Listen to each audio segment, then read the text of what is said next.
Hello ladies and gentlemen, and welcome back to Georg Mack Plays the Classics. Lord of the Sword is advertised as an adventure RPG, but I'm going to refuse that classification and say it is solidly an action-adventure game. Such distinction may not matter to some, but it does to me. You are Lando, and it's up to you to put an end to the evil demon lord Ragon, whose followers have recently killed the king of Belginia. To do so, 3 quests must be completed to gain the crown and lead the nation to defeat the demon army.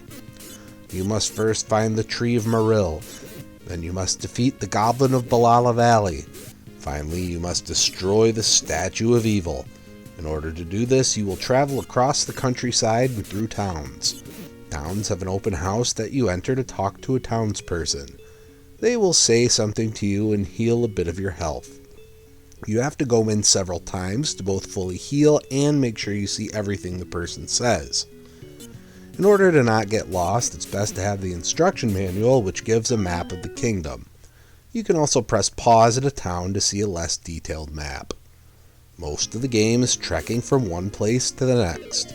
Between each town are 2 wilderness screens, which are populated with enemies. Most of them can be knocked out with a swing of the sword by pressing button 2. Others are easier to kill from a distance with a shot from the bow and arrow with button 1. Killing enemies does nothing for you other than increasing your score. You can get just as far by avoiding enemies that won't get in your way. There are crawling enemies, like snakes, that you can't hit with your bow, and they wait until you get close to attack, but not close enough to hit them with a crouching attack. Scattered through the country are boss battles that must be won. At first, I spent a lot of time trying to avoid their attacks, but learned a trick through practice. If you hold forward while tapping the sword button, or crouch and press forward, you can make a rapid attack. This makes light work of most enemies, and is helpful in avoiding getting hit by scorpions. There are other tactics that are useful for killing enemies, mainly revolving around the bow and arrow, which should be your main means of attack.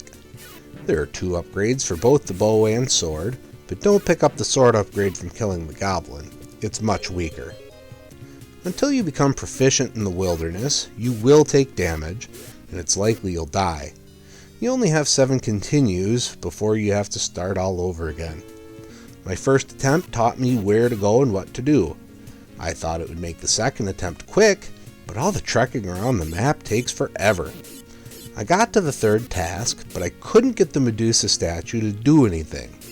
Instead of walking to all the towns again to see if there was another line of dialogue I needed to activate, I decided to stop. I spent too much time on this one already. When it comes to grading Lord of the Sword on Sega Master System, graphics get a 3.0.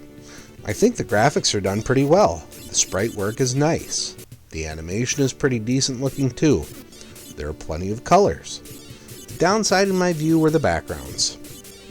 Sound gets a 1.5. Music and sound effects are nothing special. I didn't enjoy them very much at all. Gameplay gets a 1.5. It's nice that you're given a short range and long range attack, but movement is too stiff. Enemies don't move into attack range until they get a near guaranteed hit. The slowness of movement and backtracking are crappy too. Difficulty gets a 1.5. The enemies are cheap. Not difficult because they can be cut down immediately, but require perfect timing, which is a pain, because Lando controls like molasses. Fun factor gets a 1.0. This isn't a particularly fun game. I wanted to beat it, but when it looked like I had to traverse the entire map again, I decided to bail. That should tell you all you need to know. Overall, Lord of the Sword earns a 1.7 and gets a C-.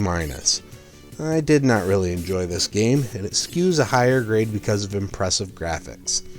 Don't seek this one out. Well, that's going to do it for me for today.